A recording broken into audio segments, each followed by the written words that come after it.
শাহবাগের পিজি হসপিটালে হওয়া অগ্নিকাণ্ডের আগুন কিন্তু নিয়ন্ত্রণে এসেছে। আনুমানিক বেলা 11:14 দিকে এই অগ্নিকাণ্ডের ঘটনা ঘটে। ঘটনার সূত্রপাত শাহবাগ পিজি হসপিটালের একটি চতুর্থ তলার একটি পরিত্যক্ত এক্সরে রুম থেকে আমরা যেমনটি জানতে পেরেছি, এবং অগ্নিকাণ্ড হওয়ার সাথে সাথেই কিন্তু ফায়ার সার্ভিস যথাসময়ে উপস্থিত হন এবং খুব দ্রুত সময়ে কিন্তু আজকে যে পিজি হসপিটালে অগ্নিকাণ্ডের ঘটনা ঘটে সেটি দ্রুত সময়ে কিন্তু নিয়ন্ত্রণে আসে।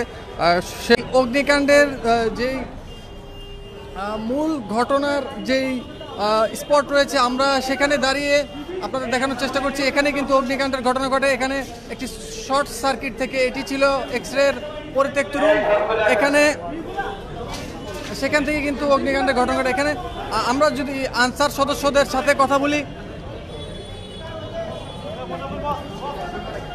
আমরা ভাই আমরা জানতে পেরেছি অগ্নিকাণ্ডের সাথে সাথে আপনারা একটি কঠোর ভূমিকা পালন করেন এবং আগুন নিয়ন্ত্রণে সহায়তা করেন।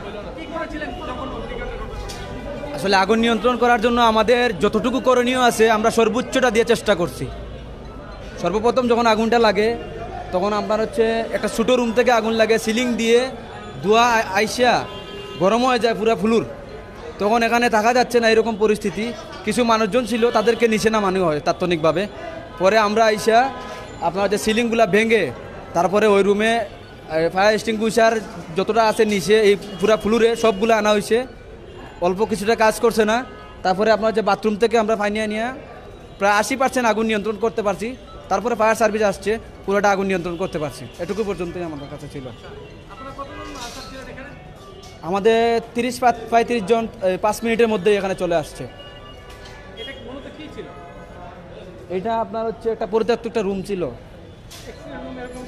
এরকমই। ছিলাম আমিও এখানে। আমরা সবাই মিলেই এক্সটিংগুইশার তারপরে পানি ব্যবহার করে আমরা যথাসাধ্য চেষ্টা করছি, মানে আমাদের সর্বোচ্চটা দিয়ে যেন আগুনটা না ছড়ায়। আগুনটা নিবানোর জন্য আমরা সবাই অক্লান্ত পরিশ্রম করছি, আমিও ছিলাম। তো এতটুকুই।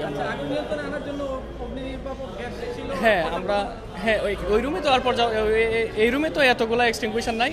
আমরা বিভিন্ন ফ্লোর থেকে তারপরে বিভিন্ন ব্লক থেকে আমরা সংগ্রহ করে আমরা ইউজ করছি এগুলো।